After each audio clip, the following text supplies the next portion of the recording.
So boys and girls, you join me once again on another test ride, this time on the beefy Suzuki GSX-S1000.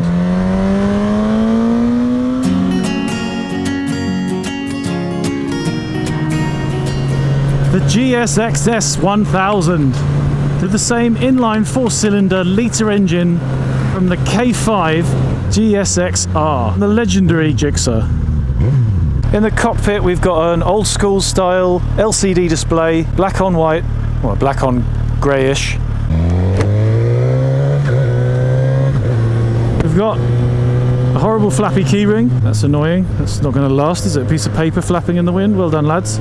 We've got a rental fat bar in there, that's a tapered style handlebar which has given me a nice wide, commanding but slightly forward-leaning aggressive riding position. Do feel however that the bars are maybe slightly a little bit too far raked back for my liking, feels like I'm twisting my elbows in a bit, but that's down to personal taste. On the left hand side there's the flash button for the headlights, mode cycling buttons and the select button for the various menu options that we have available. For instance, if I cycle through that now, that goes through trip A, trip B, and then 4 zeros, not really sure what that means, but yeah. Oh, and the fuel light is flashing, so the dealerships really helped me out there. But this bike has currently got 11 kilometers on it, so unfortunately this isn't going to be an utterly thrisping power test.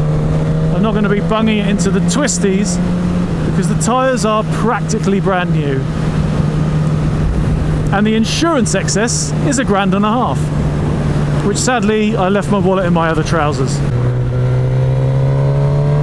The engine sounds pretty fantastic. It's got that typical inline 4 hum, with a little bit of a brap in there as well. At low speed, the fueling is, oh, that's really nice. Nice and soft on and off the throttle, and there's instantly a bit of torque available to play with. This bike is, unfortunately, for its around about 12,000 euros, other currencies are available, is rocking no quick shifter, so it's all manual shifts, I'm afraid. Also, whereas all the Yamaha bikes are leaning very heavily lately towards LED technology, this bike has massive standard halogen bulb indicators and the normal 55-60 watt halogen front headlight bulb, although the rear light is in fact LED. How does it feel in the cockpit? Well, compared to my old FZ1, compared to the MT10, the pegs are very high. My legs feel like they're almost horizontal. So the cockpit is a very sporty place to be. It's I kind of described the MT10 as being a bit jockeyish. I'd say this was jockey plus, because it's just that little bit more cramped up. I can feel my knees being a bit more bent together.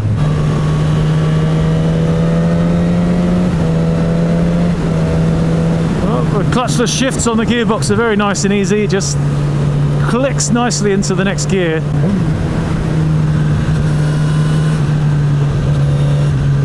And the throttle response on and off the power in the bend there, it's not perfect, I would say. It's definitely not carburettor smooth, but it's definitely better than anything I've seen from Yamaha of late. That exhaust note is very satisfying. The engine is running pretty smooth. I've got a little bit of vibration coming through the tank into my knees. The seat, however, is almost completely vibration free, but the seat is also very, very soft. It's a very plush piece of seating equipment.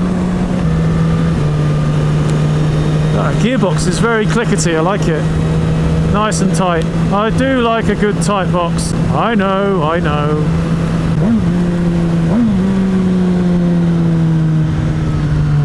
Sadly, no popping on overrun there. A bit scared to give this too much pasty through here with the new tyres. Although the engine feels lovely and torquey, it's very smooth in its delivery. Now, of course, this engine is giving us 150 horsepower, which is, of course, 10 down on the MT10. Missed my clutchless shifts there. So the clutchless shifting is a tiny little bit heavier than on my FZ1. Feels nice and planted in the bend here. No wriggles, no shimmies. Oh, overtakes nice and easy. Didn't even have to drop a cog there to get the required pasty to get past the car before the bend showed up. The wing mirrors are showing a little bit of buzz. I mean, the image is, I would say, 80% clear, but there is a bit of buzz all over it. And these stalks are, well, they're utterly horrible, aren't they? Horrible pieces of cheap rubber over a horrible piece of cheap steel. Oh, treat! On the display, we've got rev counter over the top there, speedo in the middle, clock over to the left, odo down the bottom, fuel gauge down the bottom to the right. There is a gear indicator off to the right next to the speedo, and then we've got the traction control gauge there. I've currently got it on 3, and unfortunately this is going to have to be a really short ride because I need to get the bike back a lot quicker than I'd hoped for, but I am not going to have time to mess around with the traction control too much. But so far,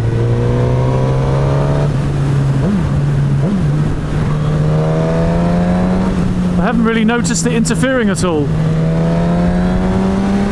despite wringing the neck of the bike. Yeah, it's a very nice soft delivery of the power. Oh, I can change the traction controls.